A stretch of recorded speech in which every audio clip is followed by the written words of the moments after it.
இது டே 14. ஸோ என்னோட follicular studies பற்றி கேட்டிருந்தாங்க. ஆக்சுவலாக எனக்கு வந்து மேரேஜ் ஆனது ஜான் 2023ல். அப்போ வந்து நான் ஒர்க் ஃப்ரம் ஹோமில் தான் இருந்தேன். என்னை பிப்ரவரி மந்த்து ஆஃபீஸ் வர சொல்லிட்டாங்க. ஜான் மந்த்து நாங்கள் ட்ரை பண்ணோம், பெருசாக ரிசல்ட் இல்லை. சரி ஓகே ஃபஸ்ட் மந்த் அப்படின்னு விட்டுட்டோம். பிப்ரவரி மந்த் ஆஃபீஸ் வர சொன்னதுனால நாங்கள் எந்த டச்சுமே இல்லை எனக்கும் அவருக்கும். மார்ச் வரைக்குமே எனக்கு பீரியட்ஸ் வரல. நான் என்ன நினச்சிட்டேன் அப்படின்னா, ஓகே நம்ம வந்து ஜானில் இருந்தது தான் இப்போ நம்ம கன்சீவ் ஆகிட்டோம் அப்படின்னு சொல்லிட்டு நான் நினச்சிட்டு இருந்தேன். வீட்டுக்கு வந்ததுக்கப்புறம் 2 மந்த்தாக பீரியட்ஸ் வரல அப்படின்னு சொன்னவும் ஹாஸ்பிட்டலுக்கு கூப்பிட்டு போய் செக் பண்ணாங்க. நான் ரொம்ப ஆசையாக போனேன், பேபி தான் இருக்கும் அப்படின்னு சொல்லிட்டு. ஆனால் அங்கே போயிட்டு பார்த்தா உங்களுக்கு பிசிஓடி இருக்குது அப்படின்னு சொல்லிட்டாங்க. என்னன்ட்டே தெரியல அதை பற்றி.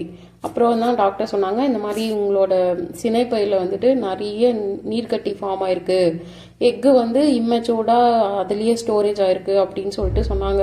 சரி ஓகே இப்போ இதுக்கு என்ன பண்ணுறது அப்படின்னு கேட்கும்போது, ஒரு 21 days டேப்லெட் கொடுத்து இது போட்டுட்டு வெயிட்டும் ரெடியூஸ் பண்ணுங்க அப்படின்னாங்க. நான் ஒரு 83 kgs பக்கம் வெயிட் இருந்தேன்.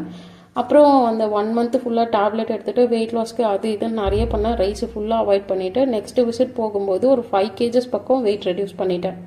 அப்போது டாக்டர் என்ன பண்ணாங்க அப்படின்னா, எனக்கு எக்கு க்ரோ ஆகிறதுக்கு டேப்லெட் கொடுத்துட்டு 10th day வர சொன்னாங்க. 10th day நான் போனப்போ எக்கு லைட்டாக க்ரோ ஆகிருக்கு அப்படின்னு சொல்லிட்டு 2 days ஒன்ஸ் வர சொன்னாங்க. சேம் டைம் அந்த மெடிசனையும் ஃபாலோ பண்ண சொன்னாங்க.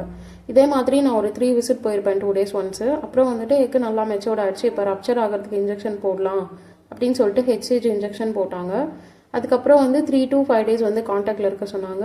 அதுக்கு அடுத்து 14 days 15 days வந்து ப்ரொஜெஸ்ட்ரான் டேப்லெட் கொடுத்தாங்க. எல்லாமே நான் ப்ராப்பராக ஃபாலோ பண்ணேன். ஆனால் எனக்கு அந்த மந்த்து பாசிட்டிவ் வரல. சேம் ப்ரொசீஜர் நெக்ஸ்ட் மந்த்தும் ஃபாலோ பண்ணாங்க, அப்பவும் பாசிட்டிவ் வரல. உங்களுக்கு மட்டுமே செக் பண்ணிகிட்டு இருக்க முடியாது, ஹஸ்பண்ட்க்கு செமன் டெஸ்ட் எடுக்கணும்னாங்க. அந்த மந்த்து நான் உங்கள் செமன் டெஸ்ட்டும் எடுத்துட்டோம்.